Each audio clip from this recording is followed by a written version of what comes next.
bonsoir, Michel pour Webus. Alors ce soir je suis au Château d'Hugues une fois de plus avec mon ami Bernard Pradier, c'est ça absolument. Qui a une nouvelle soirée à nous proposer et il va nous en parler un petit peu plus. Alors c'est quoi? Alors ce soir, après la musique, eh bien, c'est le théâtre. C'est un spectacle qui traite de poésie, mise en scène par des acteurs qu'on parlera après, à partir d'un livre qu'a écrit Michel Antony. Le vin compose pour eux des chants et des poèmes, et je pense qu'il en parlera mieux que moi.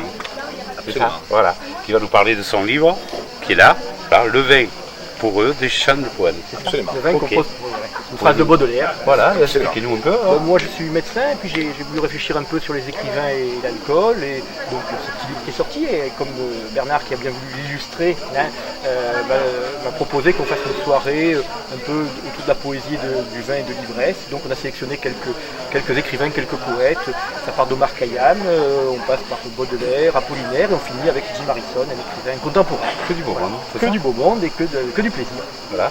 Et ça sera mis en scène, je vais les présenter. Alors la mise en scène. Alors, donc, que du beau monde, je rajouterai, et dans un milieu avec le vin et la cuisine qui peut être que complet. Donc c'est joué et mis en scène par des élèves étudiants du Conservatoire de théâtre du Grand Avignon qui ont répondu à notre demande suite à une proposition qu'on leur avait faite et ils ont tout de suite adhéré.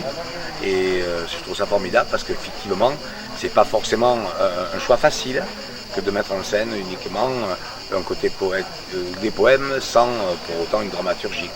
Donc beau challenge. Super. Alors comme d'habitude, ici nous sommes à Huchot sur le château d'Hugues. Et vous savez qu'il se passe tout ça et en permanence et tout l'été, donc rapprochez-vous de ce château-là, c'est fabuleux. Bonsoir. Khayyam, Omar Khayyam. Son analyse du vin et de l'ivresse montre probablement un juste chemin. Mais écoutons-le justement nous inciter à l'ivresse. Il faut être toujours ivre. Tout est là, c'est l'unique question. Pour ne pas sentir l'horrible fardeau du temps qui brise vos épaules et vous penche vers la terre. Il faut vous enivrer sans trêve. Je veux pousser vers toi, en dépit de ma prison de verre et de mes verrous en liège, un chant plein de fraternité. Un chant plein de joie. Écorché par le poids de sa hotte, il est harcelé de chagrin et de ménage. Il est mou.